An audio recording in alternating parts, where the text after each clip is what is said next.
Quando a gente pensa na Europa, o que vem na cabeça? Um mapa cheio de países, né, talvez? Mas a verdade é que estamos falando de um verdadeiro caldeirão de histórias, culturas e ideias que não só definiram um continente, mas que ecoam no mundo todo até hoje.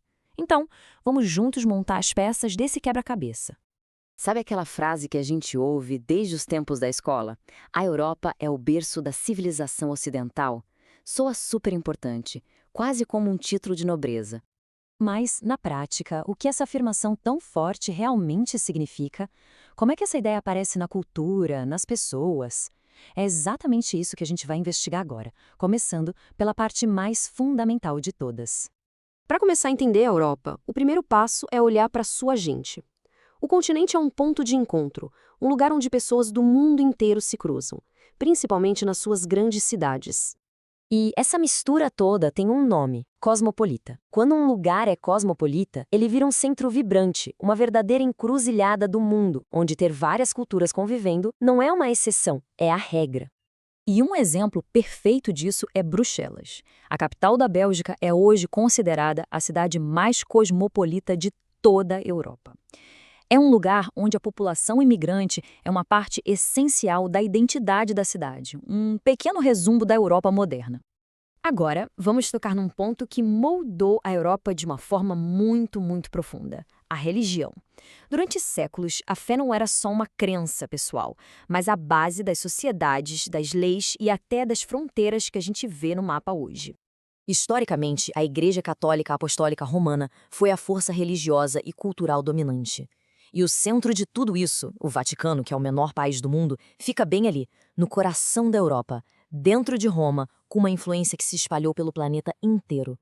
Mas claro, o cenário religioso da Europa de hoje é bem mais amplo. Junto com a forte presença católica, o cristianismo ortodoxo e o protestantismo têm milhões de seguidores. E claro, comunidades judaicas e islâmicas, além de muitas outras, também fazem parte desse mosaico de crenças que define o continente. E tão diverso quanto a fé é o som da Europa. As línguas do continente são outro pilar da cultura de lá, uma prova viva da sua história tão complexa e conectada. Pensa só, existem dezenas de idiomas falados por todo o continente. Mas o mais fascinante é que, apesar de tanta variedade, muitas dessas línguas têm raízes em comum, como se fossem galhos de uma mesma árvore bem antiga. E essa tabela aqui ilustra isso de um jeito brilhante. Olha só, o português, o espanhol, o francês, todos vêm da família latina. Já o inglês e o alemão têm outra origem, a germânica. O russo e o polonês vêm da eslava. Isso mostra conexões históricas profundas que vão muito além das fronteiras de hoje.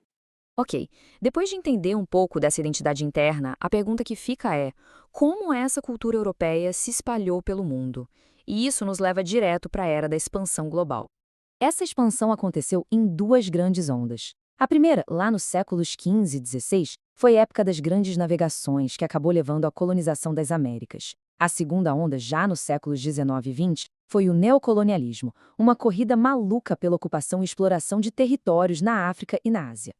Mas o que foi exatamente que a Europa exportou nesse processo todo? Não foram só produtos, não. Foi um pacote completo. A religião, principalmente o cristianismo, os idiomas europeus e, o que é fundamental, as estruturas de poder, como os modelos de democracia e o sistema capitalista, que foram impostos para essas sociedades colonizadas. Tudo isso nos traz para o presente. Qual é o legado, a herança que ficou de toda essa história? Como é que esses eventos de séculos atrás ainda ressoam hoje em dia? Essa frase resume a ideia de uma forma muito poderosa. Os países que foram colonizados não só tiveram um contato com a cultura europeia, eles incorporaram vários aspectos dessa cultura, da organização, ou seja, não foi uma mudança superficial, foi uma reconfiguração completa das sociedades.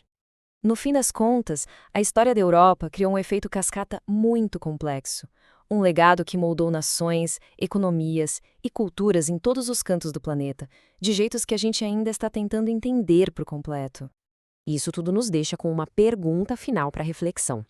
Enquanto o mundo continua mudando num ritmo cada vez mais rápido, como é que essa história tão complexa da Europa vai moldar sua identidade no futuro e o seu papel no cenário global? Bom, essa é uma resposta que ainda está sendo escrita.